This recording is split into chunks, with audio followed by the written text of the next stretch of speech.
stop. Whatever you are doing right now, stop. Because what you are about to hear is not a coincidence.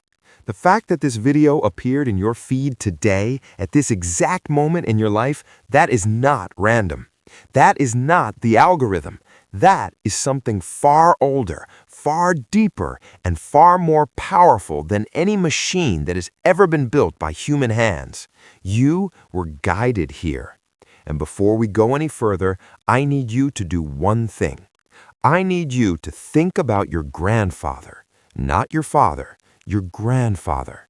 Maybe he is still alive. Maybe he passed years ago. Maybe you never even met him. But think about him. Think about who he was. Think about the stories your family told about him or didn't tell. Think about the silence around his name. Think about the way certain relatives would change the subject when someone brought him up. Because what I am about to tell you, it is going to unlock something inside of you that has been locked for a very long time. Write 99 in the comments if you are ready, because this message was placed in your path for a reason. Before I get into part 1, I want to hear from you. Right now, in the comments section, type 99 if you believe that certain people are born for a specific purpose. Type 99 if you have ever felt like you were different, like you did not quite belong in the ordinary world. Type 99 if there has always been a quiet voice inside of you whispering that something greater was waiting for you. Because what I am about to share in part 1 is going to confirm everything that voice has been trying to tell you. Part 1. The secret your family never told you. There is a tradition in many cultures across this world, a tradition that says the firstborn of the firstborn carries something sacred. Not just blood, not just genes, but a spiritual inheritance, an assignment, a calling that runs not from parent to child, but from grandparent to grandchild, skipping a generation the way lightning sometimes skips the tallest tree and strikes the one beside it. Your grandfather carried something. Maybe nobody told you what it was. Maybe the people who knew him never found the words, or maybe they were afraid. Afraid that if they told you too soon, the weight of it would break you before you were ready to carry it. But you are ready now. That is why you are here. Let me tell you about a pattern that has appeared in the lives of extraordinary people throughout all of human history. From ancient kings to modern leaders, from village healers to world-changing inventors, from quiet farmers who fed entire communities to prophets who shifted the direction of civilizations. Every single one of them had a grandfather who was misunderstood. Read that again. Every single one. The grandfather was not always celebrated in his lifetime. In fact, he was often the opposite. He was the one who did not fit in. He was the one who saw things others could not see. He was the one who made decisions that people around him called crazy, called reckless, called impossible, until years later when the world caught up to what he already knew. Your grandfather had a vision that the world was not ready for. And here is the mystery. When a person carries a vision that is too large for their own lifetime, that vision does not die with them. It transfers. It passes through the blood like a river flowing underground, invisible, silent, unstoppable, until it finds the person in the next generation or the generation after that who has the strength and the time and the circumstances to bring it into the world. That person is you. That is the hidden mystery. That is what your family never told you, not because they were hiding it out of malice, but because most of them did not even know it themselves. The transfer of a generational calling is not always announced. It's not always written in a will or spoken at a funeral. It moves quietly. It moves through dreams, through instincts, through the inexplicable pull you feel towards certain paths that nobody around you seems to understand. Have you ever wanted something so badly that you could not explain why? Have you ever felt drawn to a purpose that seemed too large for your life? Have you ever looked at your current circumstances and felt not defeat, but an almost uncomfortable sense that you were built for more? That is your grandfather's vision activating inside of you. Part 3. What your grandfather was really building. Let me take you somewhere for a moment.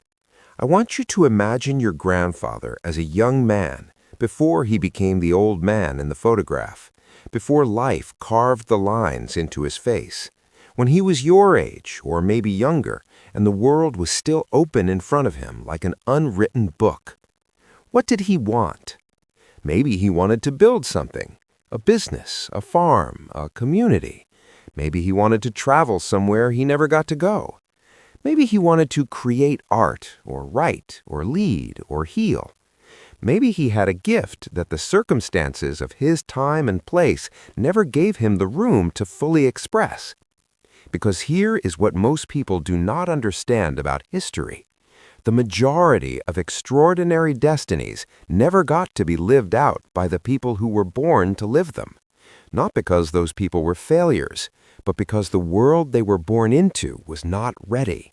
Because the resources did not exist, because the systems were designed to keep certain people in certain places, because war came, or poverty came, or illness came, or simply the weight of responsibility came and pressed the dream down under the surface of daily survival. Your grandfather may have been a giant who was never given a giant's stage. But here is the sacred truth. A dream that is pressed underground does not die. It goes deeper. It becomes roots. And roots, given enough time, produce something that the original seed could never have imagined on its own. You are what your grandfather could not become. You are the tree that grew from the seed he planted in the dark. Everything he carried, everything he endured, everything he sacrificed, it was not lost. It was invested. It was deposited into the bloodline like a treasure buried in a field, waiting for the one who would finally know where to dig. And you have been digging. Maybe you did not call it that. Maybe you called it struggling, searching, striving, trying to figure yourself out. But what you have actually been doing all this time is excavating the inheritance, getting closer to the treasure with every year, every lesson, every failure, every breakthrough. You are closer than you think. Part 4. The moment the mystery becomes your mission. There is a moment, and I believe for many of you this moment is happening right now in this video on this day, when the mystery transforms into a mission. When the inherited calling stops being a vague feeling and becomes a clear direction.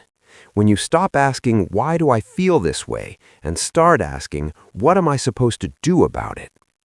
That shift is everything. Because the chosen ones in history were not chosen because they were perfect.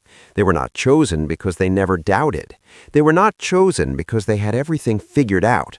They were chosen because when the moment of clarity came, they said yes. They moved. They acted on the inheritance instead of just carrying it silently until they died. You have to act on it. I am not telling you to quit your job tomorrow. I am not telling you to throw away your responsibilities. I'm telling you something far more important. I am telling you to stop pretending the calling is not real. Stop treating your deepest purpose like a hobby, like a someday, like a luxury you cannot afford. Your grandfather could not afford to pursue his calling. You can. The fact that you are watching this video on a device connected to the entire knowledge of the human race, the fact that the barriers that stopped him are largely gone for you is not a small thing. That is a gift. That is the accumulated prayers and sacrifices of people who came before you, finally arriving at a generation that has the tools to act. You are that generation. You are that person. And the way you honor your grandfather, the way you complete what he started, is not by mourning what he never got to do. It is by doing it. It is by taking the unfinished vision and finishing it, by taking the suppressed gift and expressing it, by taking the buried talent and multiplying it until it produces a harvest that feeds not just your life, but the lives of everyone around you. That is what the Chosen One does. That is the mission. Part 5. The specific prayer your grandfather prayed for you. I want to share something with you that goes beyond psychology, beyond motivation, beyond strategy, something spiritual. There is a belief that spans virtually every major tradition on this earth, from ancient African spirituality to Native American wisdom, from Eastern philosophy to the Abrahamic faiths. And that belief is this: the prayers of ancestors do not expire. When a man or woman prays for their descendants, when they cry out in whatever language to whatever version of the divine they knew, that prayer does not evaporate when they die. It enters into something permanent. It becomes part of the spiritual atmosphere surrounding that bloodline, and it waits. It waits for the person it was spoken over. It waits for the right moment. It waits for the generation that will finally be in position to receive it. Your grandfather prayed for you. Even if he never knew your name, even if you were born after he was gone, even if the two of you never sat in the same room, he looked at his life, at his unfinished dreams, at his buried potential, at the impossible things he could not accomplish, and he prayed. He prayed that someone after him would have what he did not have. He prayed that the next generation, or the one after that, would be freer in ways he was not free, would be positioned in ways he was not positioned, would finish what he could only start. That prayer has your name on it. And the fact that you have felt your whole life like something was reaching toward you from somewhere you couldn't see, the fact that you have survived things that should have stopped you, the fact that you are sitting here right now watching a video about your grandfather's hidden legacy on a day when something inside of you is ready to receive it, that is the prayer landing. That is the answer arriving. You are the answer to your grandfather's prayer. Part 6. What you do now. So what do you do with all of this? You start by acknowledging it, out loud, to yourself, to God, to the universe, to whatever you believe in.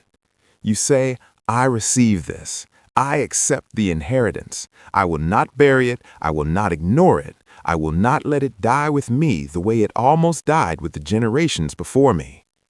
That declaration matters. It is not just emotional. It is a spiritual transaction. It is the moment the transfer is completed, the moment the calling passes fully from the ancestor to the heir. Then you get still. You get quiet. Because the next step is not always loud. The inheritance does not always come with a trumpet. Sometimes it comes as a whisper, a direction, a name of someone you should call, a project you should start, a conversation you should have, a door you should walk through that you have been standing in front of for longer than you want to admit. You already know what it is. You have known for a while. You just needed permission. You needed confirmation. You needed to understand why the pull is so strong and why it will not leave you alone. Now you know. Now you have the context. The pull is not random. The pull is the inheritance. The pull is your grandfather's uncompleted vision, finding the one person in the bloodline strong enough to complete it.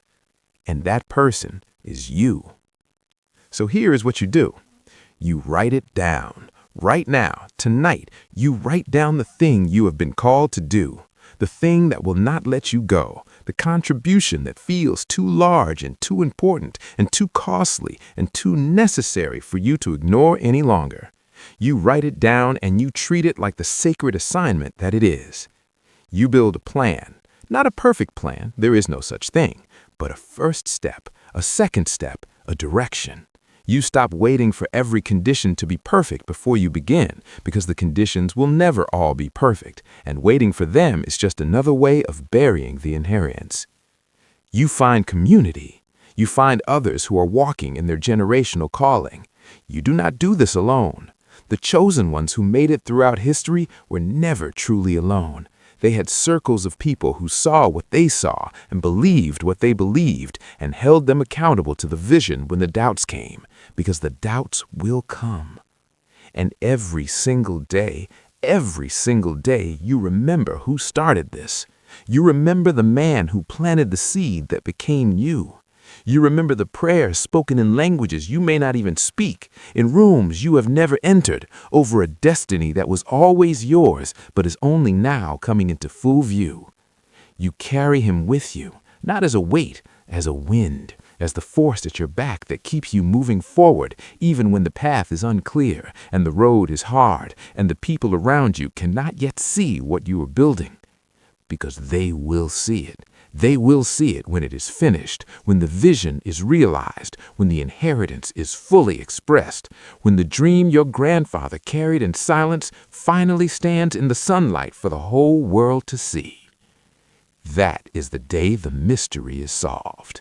That is the day the story of your bloodline is rewritten. That is the day your grandfather, wherever he is, rests in a peace he could not have in this life, because what he started is finally, fully, gloriously complete. If this message reached something deep inside of you today, if you felt it in your chest, in your gut, in a place you do not have words for, I need you to do 3 things right now. First, type 99 in the comments if you felt this was meant for you. I read every single comment. I want to know how many of you received this. Second, share this video with one person in your life who needs to hear this today. You already know who they are. That person came to your mind the moment I said it. Send it to them, because the chosen ones do not just receive, they also deliver. Third, subscribe and turn on notifications, because what I just shared with you today is only the beginning. There's more coming. More about the generational calling, more about how to activate it, more about the specific steps to walk in your inheritance without shrinking back. The mystery has been revealed. Now comes the mission. You are ready. Go.